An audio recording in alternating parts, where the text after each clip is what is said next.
Capital structure. Capital structure refers to the mix of debt and equity a company uses to finance its operation. तो capital structure होता क्या है? Capital structure में डेप्ट और equity का mix रहता है. जब भी कंपनी कोई अपना लगाती है, how firm finances it's overall operation by using different sources of funds.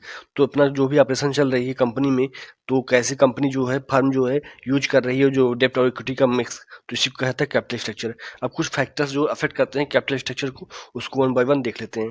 तो पहला है cost of capital. Dept is cheaper due to tax benefits but too much dept increase risk. अब ये भी कहा गया है कि अगर मान लीजिए डेप्ट तो चीपर होता है, टैक्स बेनिफिट्स इसमें मिलता है, लेकिन अगर जो है बहुत ज़्यादा डेप्ट आप ले लेंगे तो इससे रिस्क बढ़ जाता है. तो ये भी फैक्टर अफेक्ट करता है cost of capital. Cost of capital क्या है? अगर लागत ज़्यादा लगा रहे हैं तो आप कह सकते हैं कि कॉस्ट ऑफ कैपिटल में डेप्ट ज़्यादा लगाएंगे तो आपको रिस्क भी बढ़ जाता है. सेकंड है business risk. Stable cash flow support more डेप्ट, volatile cash flows favour equity. अब यही कहा गया है कि जो भी स्टेबल आपका कैश फ्लो है, तो स्टेबल कैश फ्लो आपके पास है तो ज़्यादातर वो जो है डेप्ट को सपोर्ट करता है. वहीं अगर वोलेटाइल कैश फ्लो है, कैश फ्लो का कम जो है हो रहा है, वोलेटाइल है, कभी कम आ रहा है कभी ज़्यादा आ रहा है, तो ये हमेशा इक्विटी को जो ऑनर्स फंड है उसको प्रेफर करता है. थर्ड है growth plans. High growth plans often use more equity for flexibility.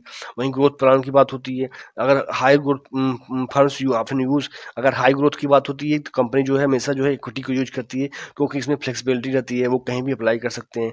Fourth है कंट्रोल.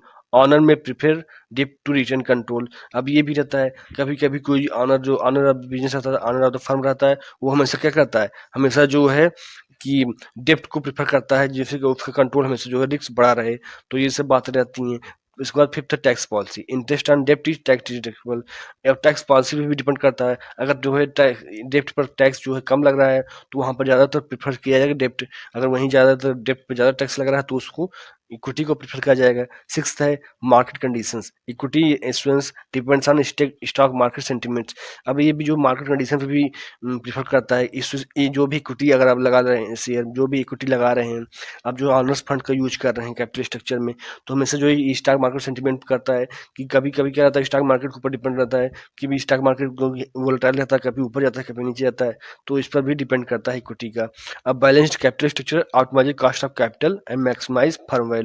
वहीं कहा गया जो बैलेंस कैपिटल स्ट्रक्चर है वो हमेशा जो कास्ट का जो भी लागत लगा रही है पूंजी का, वो हमेशा ऑप्टिमाइजेशन यूटिलाइजेशन करता है. और जो मैक्सिमाइज जो वैल्यू की जो फर्म की वैल्यू हो हमेशा बढ़ाता भी है. Companies tailor their mix based on these factors.